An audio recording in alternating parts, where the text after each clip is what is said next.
Innovation Park to us is McMaster's vehicle for innovation, technology transfer, knowledge transfer, and commercialization of research results.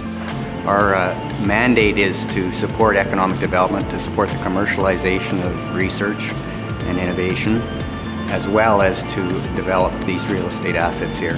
The atrium is the hub for the park.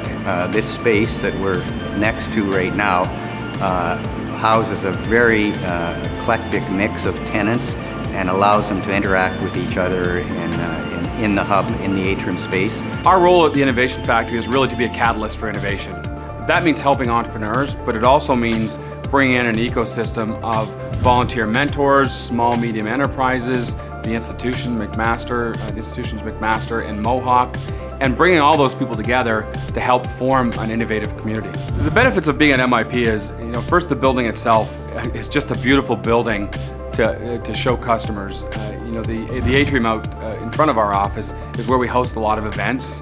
The fact that it was a factory before really highlights the transition of Hamilton from a purely industrial economy into a knowledge-based economy. So we've had people come through here who actually built appliances as their summer jobs.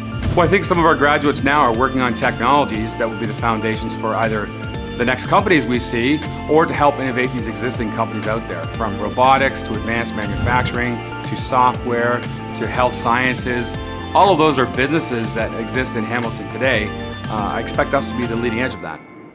We're going to have space available over the coming year for our students, expanded space for our students. If they've got a startup idea, if they've got a small business, they'll be able to come here and work out of that space and receive the support and mentorship they need. We're calling that space the Foundry. Foundry will be not just space to work out of, but there'll be equipment. Depending on the type of startup that a student might be working on, we want to provide as much of that type of equipment and support as they need to get their product off the ground. This is really a partnership in all senses of the word between McMaster Innovation Park, with the Innovation Factory, with McMaster University, with other partners as well, including Mohawk College. They're all needed to make this work. And from the community generally, students will need help and support from mentors, successful entrepreneurs in the community. So it's really, when you say a community effort, this is truly one of those things. So MARC is McMaster Automotive Resource Center.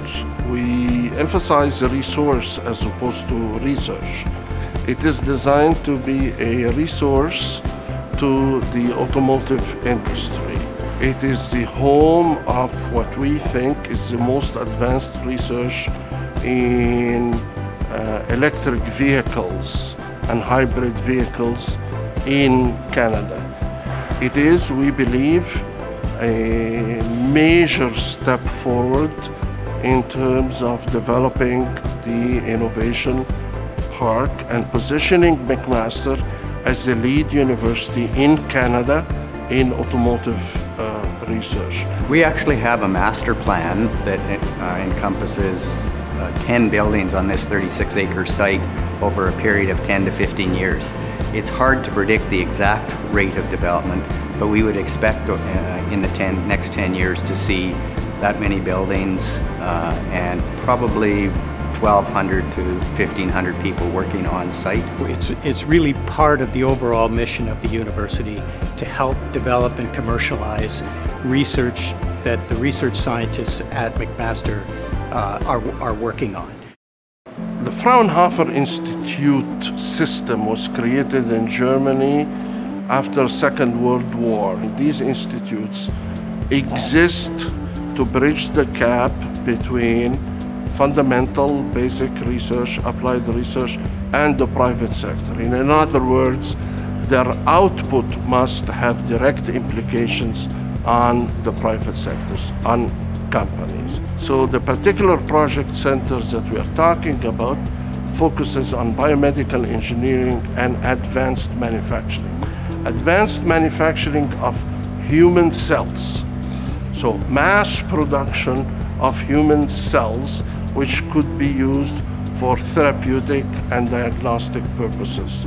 People just need to be reminded of the opportunities that they can create through their own efforts to take good technology and commercialize it and develop it and turn it into something that you and I can use every day and that can help provide wealth and economic well-being for our community.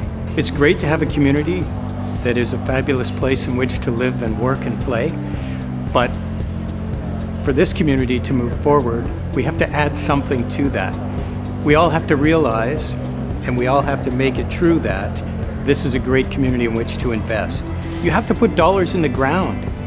Ultimately, you have to put dollars in the ground. You have to build the facilities, you have to invest the money in the equipment, and to do that, you need people who are willing to take risk. Not throw money away, but take an informed risk. Understand the potential for the ideas that they have. Be inspired to take that risk.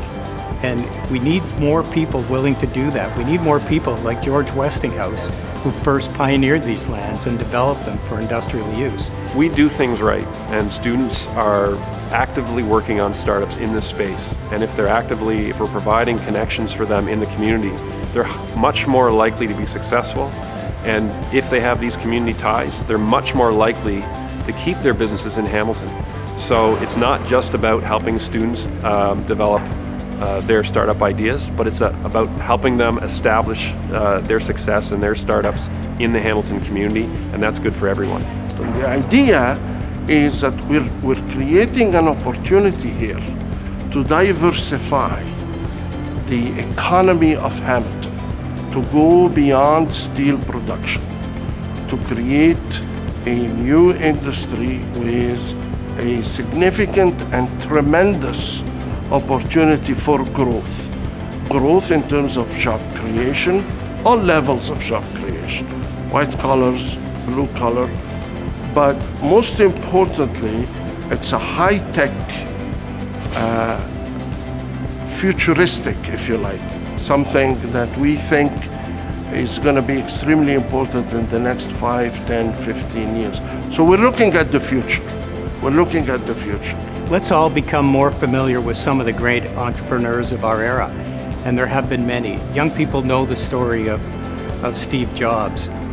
Know those stories, get in touch with those stories. And in your personal life, you may not have the scientific or technical acumen, you may not have yourself the great idea, but maybe you've got the ability to put the funding together to support some student you know or some young person you know who does have an idea which you think is compelling. Help bring that person along to the next stage. Get the right financial advice, get the right legal advice, and let's start making things happen.